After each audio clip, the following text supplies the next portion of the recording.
Here on court we have the defending champion, Mr. Anderson Chef. He's facing the camera. He's crouching like a crouching tiger from one of those old kung fu movies. And here, back in the camera, all decked out in black, Mr. Dale Clarke, the president of the PRTA, better known as Balboa. This is a 5-7, and Dale is playing some wonderful shots. Now that the camera is on, now that the camera is rolling. This is the last game in this 5th setter.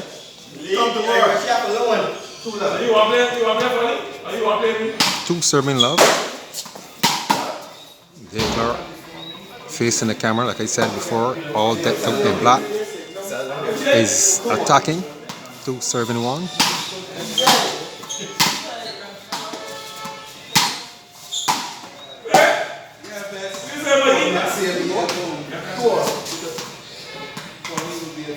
Right now, Dale is playing the sauna champion, the Iron Chef. It was a tournament in this sauna last week, Saturday, and Iron Chef he defeated Fox in the finals, and now the Iron Chef is a wanted man. He's a wanted man with all the tennis players in Barbados. Everywhere he goes, he's being called out. He's being challenged. He went to Golden Square. He was challenged by a guy by the name of Lefty. He went to Bush Hall. He was called out by no other than John Smith, one of the softest players you could ever come across in road tennis. He went to Belfield.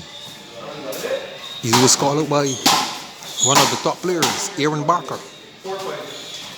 Went all down to Rubis, and he was called out by the coach, the number 6 in Dubai.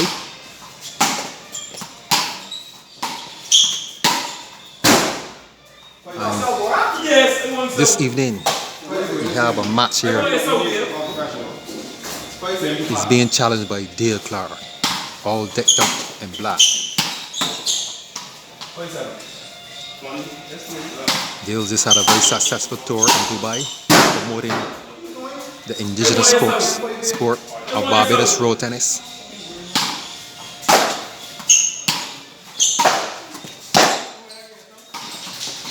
On that entourage there was Tito Ellis, the number 1 scorer in Barbados. They also had the number 1 player, Mr. Mark Bennett Griffith, along with one of the most decorated players in the history of road tennis, Mr. Julian White. Also Aaron Barker was on that tour, one of the A-class players. And also one of the best coaches in Barbados, the coach's coach, Mr. Winslow Burkett. It was a very successful tour from all reports.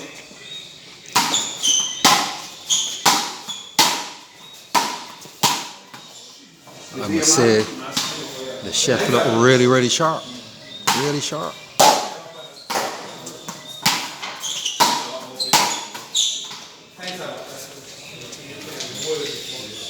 The Iron Chef is serving, 10 serving 7. 11-7. Since the chef has won this tournament down in the sauna, he's playing tremendous tennis. A lot of people is underestimating the chef. They were saying, how comes the chef won that tournament? The chef said that this is not his division. So once it's not his division, he would dominate. He dominated against Taxi. He dominated against a guy by the name of Tidios Best.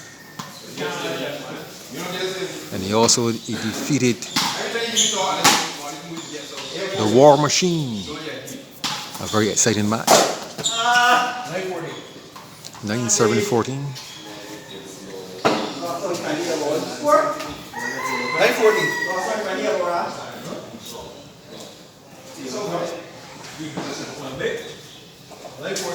Right now, Dale is finding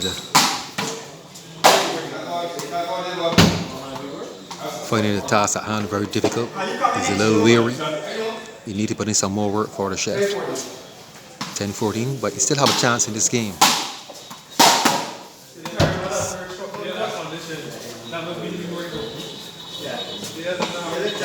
Take a very unforced error there by Mr. Clarke. Try forcing that ball. Oh, what a wonderful shot. That shot was played for the gallery. A lovely attacking shot. Hit with tremendous power down to the chef back arm. Right now, Dale is playing very aggressive, very aggressive.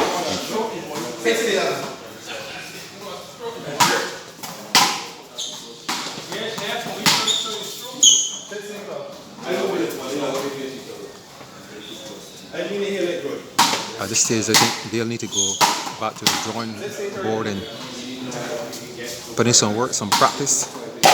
I think you need to consult.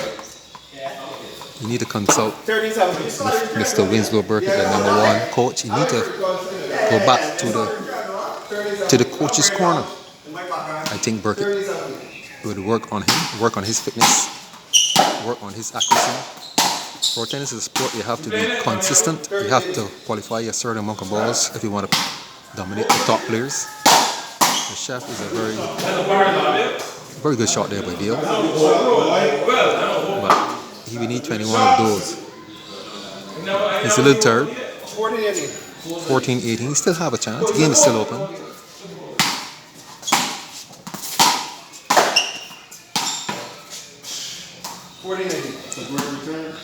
But the Iron Chef is like cast iron. You cannot penetrate him. A lovely turnover there by Dale. Dale is playing some very good shots. But the Iron Chef, like you said, is unpenetrable. 1916. Game is still open.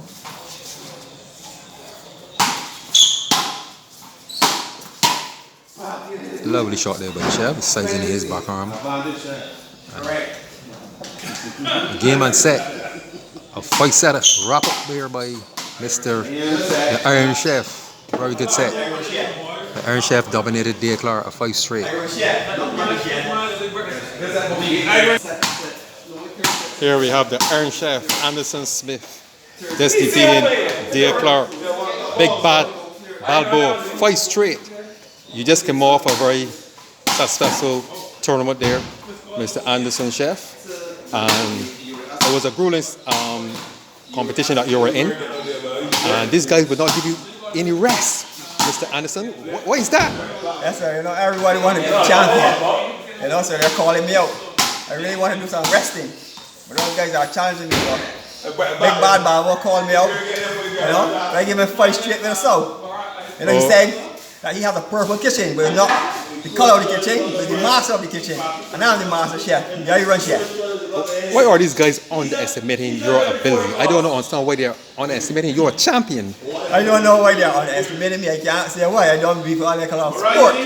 But I believe that they're seeing the tennis, they're seeing the class, and they're seeing the shots. But they're still opposing. There's another guy running me down by the name of Best, Thaddeus Best. So I have the same thing for him. But you don't think at this stage that you need to step up your game and maybe play like some A-class players? Right now, Pipey is wrong the circuit calling out the A-class players. You're a champion, Mr. Chef. I think you need to step up your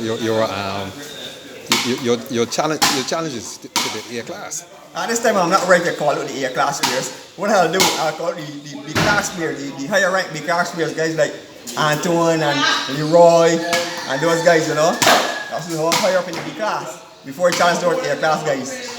I know I mentioned already, but somehow your game seems to have improved. You seem to be very consistent. Tell us again what you have done to keep your game up to a very good standard.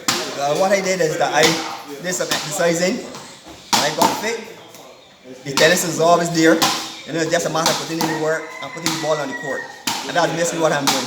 Putting the ball on the court, playing consistent tennis, taking the shots when they are there, you know. And stepping correctly, that's very important to do step correctly behind the ball, and that's what I'm doing very well. Stepping correctly behind the ball and stroking that ball. You know, in the last interview, you said that you were planning to do some coaching. Did you get any response from anybody? Have you put anything in place? Have you talked to any of the youngsters or any of the ladies around the tennis? Not exactly, not as yet. I still am still advising players. There's still persons that come to me about games and game plans and how the game is going. So I'm still talking to those persons, but no new persons on board, like no youngsters on board as yet. But yes, we are working things in the pipeline at the moment. So we're going to do some work very soon with some young people. Well, can you identify any female players or any male players that you would like to work with? That you see some great potential that you can work with? Yes, I work with Yolanda Edwards. You know, I like the two sisters of Jessica and Jalisa. You know, two of those are two persons I would like to do some work with. I can see a lot of potential in both of them, and I believe that I can help their game. What were the males? You just mentioned females, 3 females. What were any males that you think that you can see? I saw some youngsters playing in the shores, and then there are some youngsters in the point I saw as well that, you know, the guys out there that actually come up and do some work with them, and I will go up there and do it. At the moment, I also want to start some tennis at church. You know, we used to play a lot of tennis at church, you know, come work in Algeria. We want to start back that program and get some youngsters into the game as well. So I'll do some work with them as well.